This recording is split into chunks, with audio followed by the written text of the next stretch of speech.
Thoughts do more, words do much and actions do the most. Real estate के जाने माने नामों में से एक मिस्टर प्रवीण जैन का कुछ ऐसा ही मानना है। ट्यूलिप इंफ्राटेक के सीएमडी मिस्टर प्रवीण जैन ने दिल्ली यूनिवर्सिटी से पढ़ाई पूरी करने के बाद केवल 25 साल की उम्र में इन्होंने अपना बिजनेस शुरू किया। साल 2005 में शुरू हुआ tulip Infratech.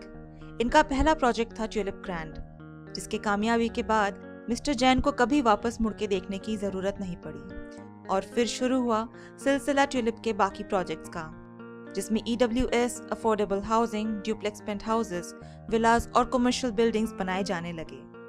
Mister Jain national real estate development council यानी कि नैरेडको के मौजूदा प्रेसिडेंट भी हैं और इनका सपना है सभी के घर की जरूरत को पूरा करने का। आइए जानते हैं मिस्टर जैन से कि इनका रियल एस्टेट में सफर कैसे शुरू हुआ।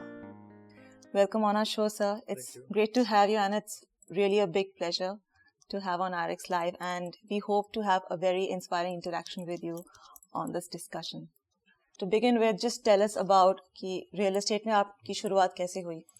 रियल एस्टेट में एक्चुअली हमारे एक अंकल हैं, वो रियल एस्टेट में थे शुरू से। उनको देखकर रियल एस्टेट में शुरुआत हुई। 93 में मैंने कंपनी स्टार्ट की, प्रवीण जैन कंपनी, और ट्यूलिप इंफ्राटेक हमने स्टार्ट की 1998 में। फर्स्ट प्रोजेक्ट था। पहले तो हमने सोचा था कि पैन इंडिया काम करेंगे हम लोग, बट वो देखा कि शायद मैनेज नहीं हो पाएगा, तो लोगों को देख के जैसा था कि सब लोग पैन इंडिया की तरफ भाग रहे थे। छोटे शहरों में था, टियर 2 सिटीज़ में लोग लगता था डिमांड ज़्यादा है। बट उसके बाद हमने फर्स्ट प्रोजेक्ट किया सोनीपत के अंदर।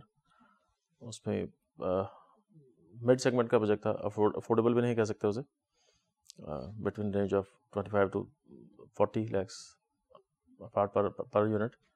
वहाँ करीब 850 अपार्टमेंट्स हमने बनाए। फर्स्ट प्रोजेक्ट था हमारा। उसके बाद हमने धारवाड़ लिया प्रोजेक्ट, गुरुगांव में शुरू किया। गुरुगांव में ट्यूलिप पेटल्स, ट्यूलिप एस। फिर उसके बाद एक जो गुरुगांव की सबसे बड़ी हाउसिंग है कह सकते हैं उसे, फेजेस में लॉन्च किया हमने। Tulip orange, ivory, tulip purple, tulip violet, tulip white. Commercial में हम कमर्शियल भी कर रहे हैं हम लोग। कमर्शियल में भी अभी पाइपलाइन में है हमारे पास 2-3 प्रोजेक्ट, बड़े प्रोजेक्ट्स हैं। करीब कमर्शियल में हमारे पास 3 मिलियन स्क्वायर फुट अभी पाइपलाइन में है। नहीं, चैलेंजेस तो देखिए हमेशा फेस करने पड़ते हैं, और जो भी कोई काम करते हो आप, किस्मत तो साथ देती है, किस्मत के बगैर तो कुछ होता नहीं। बट हाँ, मेहनत बहुत ज़रूरी है। बगैर मेहनत के भी चीज़ें अचीव नहीं कर पाते आप। तो मेहनत भी काफ़ी की हम लोगों ने। हम 3 ब्रदर्स हैं, और जो स्टाफ है सब हमारा, जो हमारे एसोसिएट्स हैं, वो भी सब लोगों की टीम वर्क एक्चुअली, और सभी लोग मेहनत करते हैं। उसका रिजल्ट है कि हम आज इस स्टेज पर हैं। और गुड़गांव मार्केट जो है, यहाँ पे बहुत कंपटीशन है जी।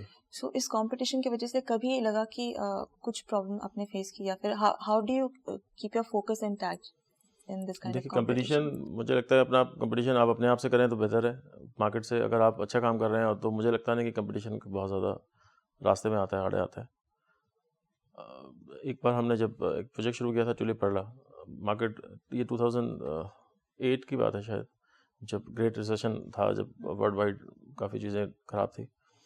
वो प्रोजेक्ट हमारा फ्लॉप हुआ। हमने उसके बाद दोबारा उसको रीमॉडल किया, थोड़ा चेंज किया, उसके अंदर कॉन्सेप्ट चेंज किया, साइज़ छोटे किए करके, देखा कि बाज़ार की नीड क्या है। हमने ट्यूलिप ऑरेंज लॉन्च किया प्रोजेक्ट एक।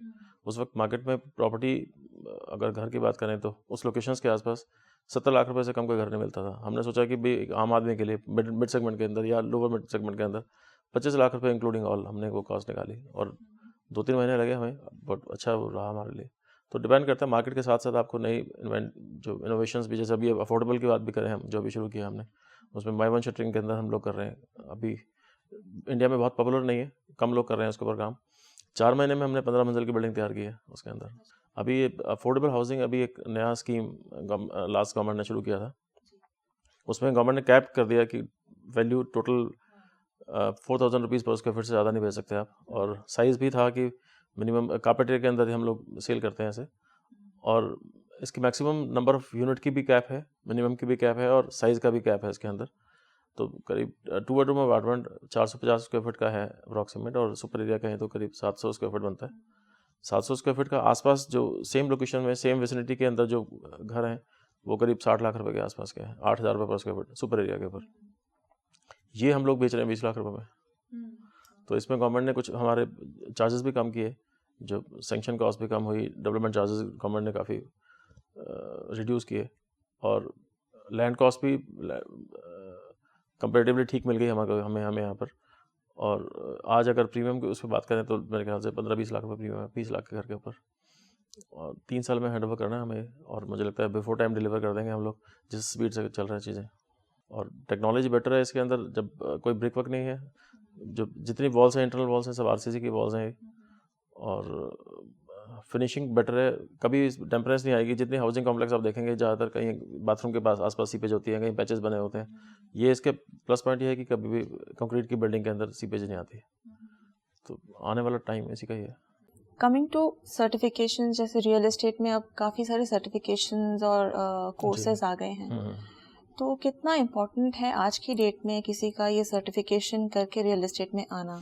देखिए, रियल एस्टेट तो बहुत वाइड सब्जेक्ट है, मुझे लगता है कभी कि जो सर्टिफिकेशन कर भी रहे हैं, हमने भी नेरेट को एक हमारी जो एसोसिएशन है, हम भी सर्टिफिकेशन देते हैं, 21 दिन का कोर्स होता है, बट उसमें बहुत ज़्यादा सीख नहीं पाते कुछ भी चीज़ें। अगर हम इसमें मार्केटिंग की बात करें, कंस्ट्रक्शन में बात करें, प्रोजेक्ट मैनेजमेंट की बात करें, अकाउंट्स की बात करें, प्लानिंग की है, सेंक्शंस हैं, मतलब इतनी सारी फील्ड्स हैं। अगर आप सीखने लगो तो आपका मतलब पूरा एक आप इसमें पीएचडी भी कर सकते हैं। हमारे यहाँ एक मिस्टर जाजू हैं, उन्होंने रियल एस्टेट के अंदर पीएचडी की है अभी।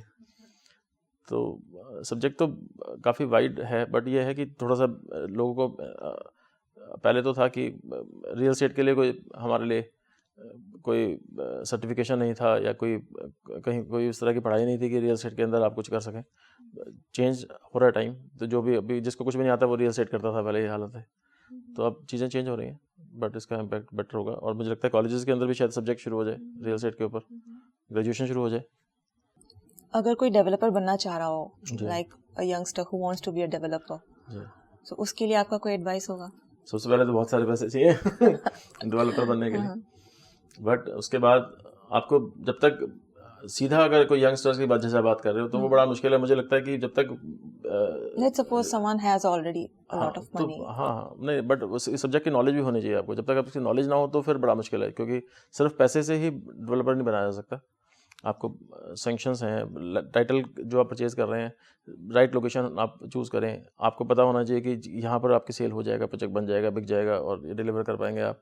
कोई किसी तरह की कानूनी अड़चन नहीं आएगी, या कंस्ट्रक्शन की कोई अड़चन नहीं होगी, या सेलिंग की अड़चन नहीं होगी। सब चीज़ें अगर आप ध्यान रखते हैं तो मुझे लगता है कोई ऐसी अच्छी बुरी बात नहीं है। देखिए, प्रेजेंट बनने के बाद मुझे लगता है कि हमारे अंदर डेवलपर्स की बात करें, थोड़ा सा यूनिटी की कमी है। ऐसा नहीं है कि सब लोग साथ आते भी हैं। अभी पीछे हमने कन्वेंशन की थी ऑल ओवर इंडिया से, करीब 550, हाँ, अभी 18-19 तारीख को 2 दिन की कन्वेंशन, 19-20 की, 18-19-20 3 दिन चली वो। तो उसमें करीब पूरे इंडिया से 550 डेवलपर्स ने इसमें सब लोग आए थे। बट अभी और यूनिटी की ज़रूरत है। जैसे अभी कई इंडस्ट्रीज ऐसी हैं कि कोई भी अगर सरकार से बात करनी हो, जैसे हम सिंगल विंडो क्लियरेंस की बात करते हैं, तो जब वो बात करते हैं मतलब इंडस्ट्रीज़ की बात करें तो सरकार आराम से सुन लेती है। हमारा जो एक एसोसिएशन है इतनी स्ट्रांग नहीं है कि हम कोई बात करें और इमीडिएटली सरकार तक पहुंच जाए। ऐसा नहीं है कि सरकार सुनती नहीं है, सरकार सुनती भी है और रिएक्ट भी करती है, थोड़ा टाइम लगता है समझाने में। तो बट अब ऐसे एसोसिएशन की और भी ज़रूरत है। अब क्रेडे ही काम कर रही है, नेटको काम कर रही है, 1-2 एसोसिएशन और भी हैं, तो आने वाला टाइम अच्छा है। देखिए, अभी तो जो housing for all prime minister का सपना है कि हर आदमी के पास घर हो, 2022 तक ये टारगेट पूरा करने का चाहे प्राइम मिनिस्टर ने सोचा है। 6 करोड़ घर की रिक्वायरमेंट है एज़ पर गवर्नमेंट, बट मुझे लगता है हमें वैसे जो नंबर हमने एक रिपोर्ट कराई थी KPMG से, उसमें 11 करोड़ घर की रिक्वायरमेंट है। तो नंबर्स थोड़ा सा फ्लक्चुएशन है इसमें दोनों में। बट अगर 6 करोड़ की बात भी करें, जो सरकार मानती है कि 6 करोड़ घर तो सरकार के हिसाब से चाहिए, जिसमें 2 करोड़ अर्बन और 4 करोड़ रूरल डेवलपमेंट होनी है घरों की, तो पर ईयर 1 करोड़ घर हमें बना के, अगर हम टारगेट तभी अचीव होगा जब हम हर साल 1 करोड़ घर बना के लोगों को डिलीवर करेंगे। तो वो भी दूर है चीज़ें। तो हमारा ये सपना है कि सरकार के साथ मिले। हमने पीछे लिखा भी है गवर्नमेंट को कि सिर्फ नरेगा को ही 1 करोड़ घर बना के देने को तैयार है, अगर गवर्नमेंट हमें सपोर्ट करे। और इसके अलावा स्किल डेवलपमेंट की मुझे लगता है बहुत ज़रूरत है। हमारे देश में स्किल डेवलपमेंट की बहुत कमी है। कंस्ट्रक्शन जितनी तेज़ी से पिछले 10 सालों में हुई है, 15 सालों में जो कंस्ट्रक्शन सेक्टर आगे निकला है, वो डेवलपमेंट स्किल वो लोगों के अंदर नहीं है। जैसे पहले जो मेसन हुआ करते थे, आजकल जो है अब तो एक दूसरे को देख के सीख जाते हैं। कोई उसके लिए कोई पढ़ाई नहीं है हमारे यहाँ। तो स्किल डेवलपमेंट सेंटर हमारा है कि पूरे देश में करीब 100 स्किल डेवलपमेंट बनाया जाए नेटको के अंतर्गत। और मार्केट की अगर बात करें तो 3 साल पहले थोड़ा सा बेटर थी मार्केट, उसके 3 साल पहले यानी कि 2011-12 में थोड़ा सा इम्प्रूवमेंट था, तेज़ी थी बाज़ार के अंदर। 2012 एंड से लेकर अभी तक तो 4 साल कह सकते हैं, चीज़ें ख़राब ही हैं, डाउनफॉल ही है। अभी थोड़ी स्टेबिलिटी है, बट वो तैयार जो ready to move in property हैं वो उसका बायर है। अंडर कंस्ट्रक्शन में थोड़ा सा सेंटिमेंट्स वीक है लोगों के। और इंफ्रास्ट्रक्चर की बात करें तो बहुत वीक है। मुझे लगता है कि पिछले लास्ट गवर्नमेंट ने भी और अभी भी जितना भी पैसा कलेक्शन गवर्नमेंट ने यहाँ से किया गुड़गांव से, वो गुड़गांव में डेवलप इन्वेस्टमेंट ना करके बाकी जगह जैसे रोहतक में हुआ या बाकी और डिस्ट्रिक्ट्स में वहाँ पर इस पैसे को इन्वेस्टमेंट किया और वहाँ इंफ्रास्ट्रक्चर बेटर हो गया, यहाँ के काफ़ी पुअर है।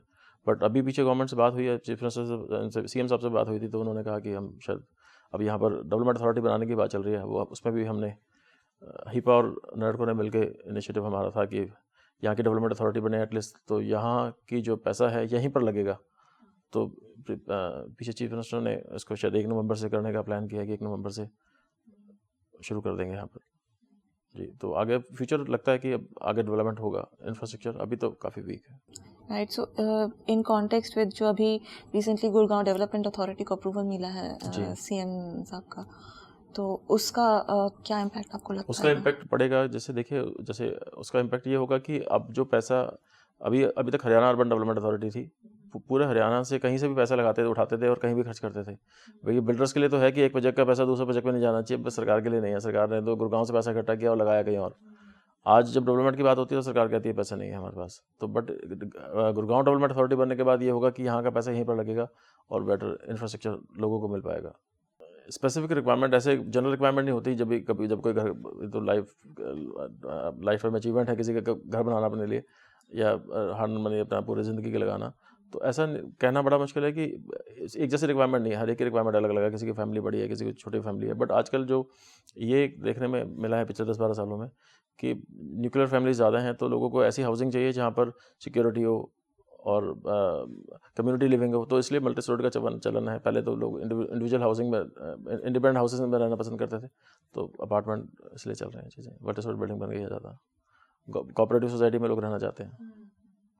राइट। और कमर्शियल एंड से कोई स्पेशल रिक्वायरमेंट्स या चैलेंजेस? कमर्शियल की बात करें तो देखिए 2-3 सालों से पीछे कमर्शियल चीज़ें ख़राब थी, but real estate investment trust एक आने वाला है, उसकी वजह से लगता है कि चीज़ें बेटर होंगी। और पिछले 1 साल के अंदर गुड़गांव की मार्केट में काफ़ी जो वेकेंट प्रॉपर्टी थी वो काफ़ी लीज आउट हुई हैं, और मुझे लगता नहीं कि बहुत ज़्यादा प्रॉपर्टी अभी वेकेंट होंगी जो ready to move in properties हैं। तो कमर्शियल बाज़ार थोड़ा ठीक हो रहा है। पिछले 1 साल के अंदर काफ़ी लीजिंग हुई है यहाँ पर, और आने वाला पिछले, और ये भी रीज़न रहा कि 1-1.5 साल में पिछले कोई नई इन्वेंट्री नहीं आई बाज़ार में, तो कमर्शियल उठ जाएगा। ठीक अभी ठीक चीज़ें से राइट वेज पर है। सो सर, आप जब कोई प्रोजेक्ट लॉन्च करने का सोचते हैं, जब प्लान करते हैं, तो किन किन की फीचर्स का आप ध्यान रखते हैं डिपेंडिंग ऑन कंज्यूमर डिमांड? देखिए जी, सबसे पहले तो राइट लोकेशन और राइट प्राइसिंग, और वहाँ जो लोगों के रिक्वायरमेंट है उसके साइज़ के मुताबिक कोई प्रोजेक्ट बने। 3 चीज़ें मेजर है। इंटरव्यू के बाद मिस्टर जैन ने हमें रूबरू करवाया ट्यूलिप टाउनशिप से, जो कि है गुड़गांव के सेक्टर 69 में। यहाँ पर tulip orange, tulip Ivory, tulip lemon और हाल में तैयार हुआ ट्यूलिप वायलेट प्रोजेक्ट है। ट्यूलिप के सभी प्रोजेक्ट्स टाइमली पोजीशन और रीजनेबल प्राइसिंग के लिए जाने जाते हैं। किसी ने सही कहा है, काबिल बनो, कामयाबी झक मार के पीछे आएगी। शायद मिस्टर प्रवीण जैन की सक्सेस का यही राज है कि इन्होंने अपनी पूरी मेहनत और ईमानदारी से लोगों के एक घर के सपने को पूरा किया और आगे भी करते रहेंगे। ऐसी ही कई नई सक्सेस स्टोरीज के साथ हम आपके पास आते रहेंगे। देखते रहिए IRX लाइव।